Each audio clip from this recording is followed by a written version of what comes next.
So from the time that you started drinking at Taco Bell to the time that the officers got there, about how long was that? Oh, maybe 15 to 20, 30 minutes, whatever. Okay. How much did you drink between that time? I had a malt liquor. The 211 is a strong beer. Mm-hmm. Just one? It was a 40 ounce. Right. So you drank the whole 40 ounces. I was drinking out of the thing. After the fact that you were drinking out of what? After I stepped back in the car, I started drinking it. Right. So how much of it did you drink? I consumed a lot of it. Okay, so let's just say you drank most of 1 40 ounce. It was getting contained. So that's your story, and you're sticking. Hold on. So is that your story, and you're sticking with it? That you drank most of 1 40 ounce beer in about 15 to 30 minutes, and that you hadn't drank anything before then? No, except for that night before, about 2 o'clock that morning, and then whole blood.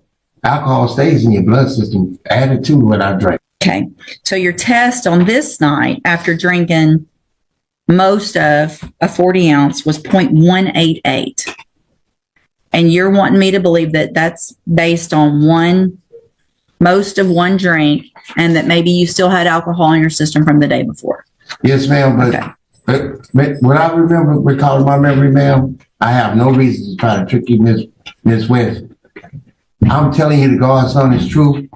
Like I said, I had alcohol in my system from the night before. Well, how much did you drink the night before? Well, I was intoxicated. So what you're telling me then, if you had that much alcohol in your system from the night before, that you were still probably hold on. The courtroom exchange begins with detailed questioning about the timeline and amount of alcohol consumed. The responses seem uncertain, and the judge carefully walks through each statement. There's a growing sense that the explanation doesn't fully align with the facts being discussed. Watch where your story's going. Yes, ma'am. So you're telling me you had so much in your system the night before that it was going to still be in your blood, and you had just driven to the Taco Bell? No, I drove into the Taco Bell later on that evening. You're not right. But it wasn't a full 24 hours. Right. So if you're saying that 0.188 is because of the night before, then all likelihood you were drunk when you were driving from the night before, if I'm to believe your story that you only had most of one drink while you were there. See how that doesn't make sense? Yes, ma'am. Okay.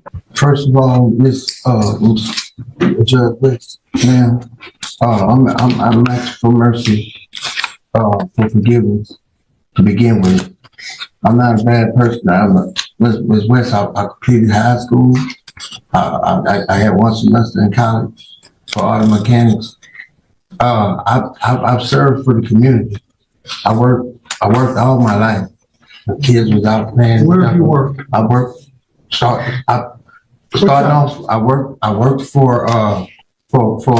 Little and Willis when I was a kid at the age 15. After that, I graduated and I continued working. I've been working in the plant for over 30 to 40 years.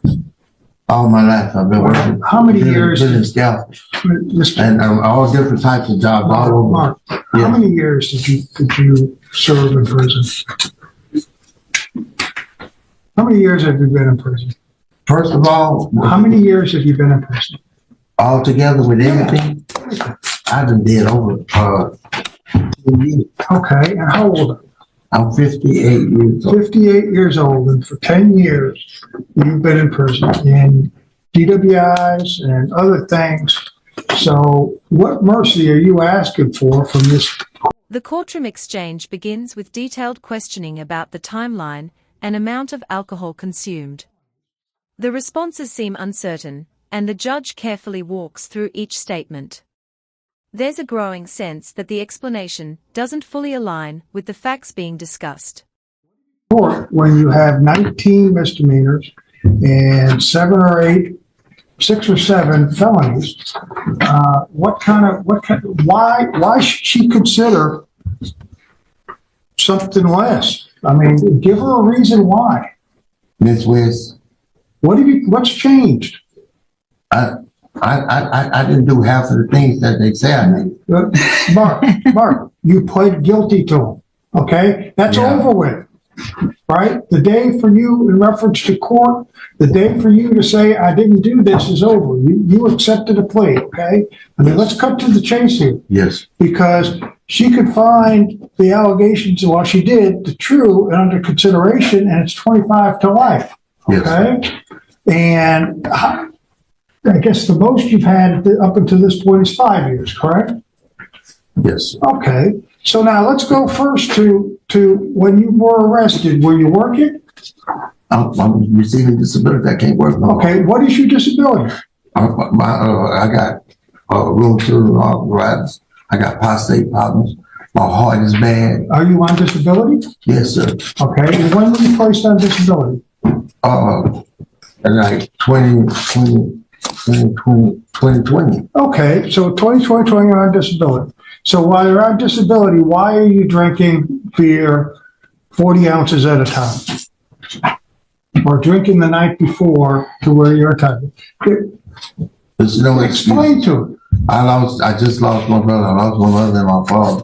And the alcohol just don't bring it. They're not going to break me. Okay, so you have a problem. I have a problem. One of the things we talked about was, when you came to me was that you never went into a program. Never. You never went into a drug program? I never had a chance on probation and that. Further questioning brings attention to repeated legal trouble and missed opportunities for change. The judge points out contradictions and asks direct questions, creating a moment where accountability becomes central. The courtroom remains focused as the situation unfolds.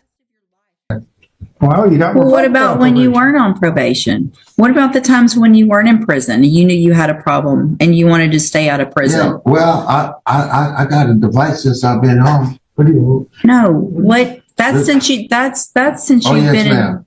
I'm I'm talking about the rest of your life. I'm talking about the times that you got Yes, ma'am. arrested 43 times for public intoxication, 39 traffic offenses, 17 times you didn't appear in court, 5 disorderly conducts, 4 open containers. I mean, these are the ones that aren't even listed on the pages. Yes, ma'am. Pages. Ms. West, they have 5 different other marks. Okay, so you're going to In the stick with system. that this isn't you. No, ma'am. I'm not making no excuses. I have very much high respect for the officer of the law. Okay. Do you Okay. really? You Yes, do? ma'am, I do. So that's the 19 misdemeanors, the assaults, the terroristic threats, the I- trespassings, the 1, 2, 3, 4. This is your 5th DWI, your 2nd felony DWI.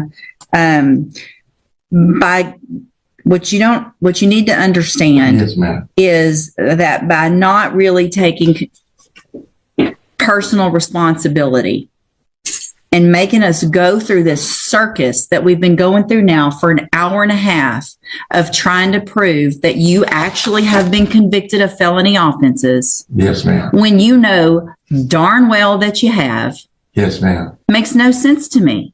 Yes, ma'am. Mr. Coleman, I have no questions for this defendant. argument.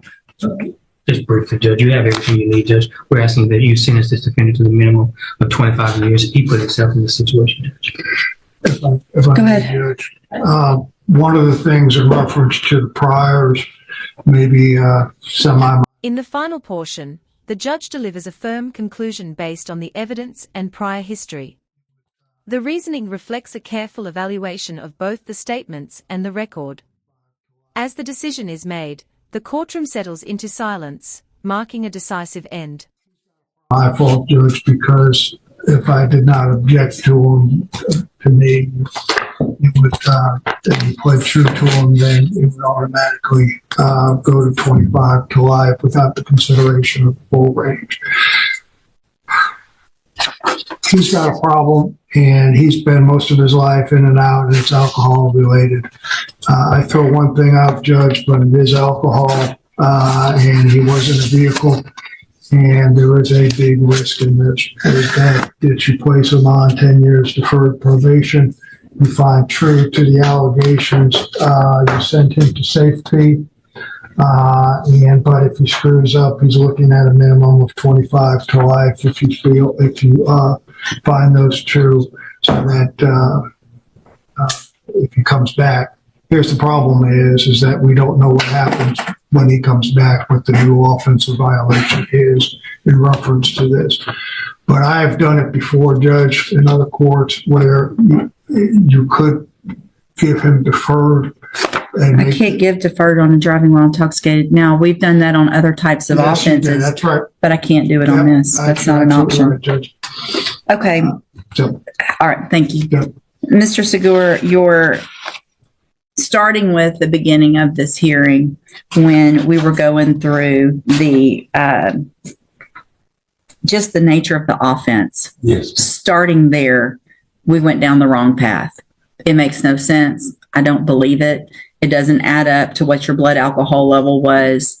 How you say what happened that night doesn't line up. It just doesn't. I get that 40 ounces is a big beer, but if you've been an alcoholic for as long as you're talking about, that's not going to get your blood alcohol to what it was that night, which was almost a 0.2. It was a 0.1. The courtroom exchange begins with detailed questioning about the timeline and amount of alcohol consumed. The responses seem uncertain, and the judge carefully walks through each statement.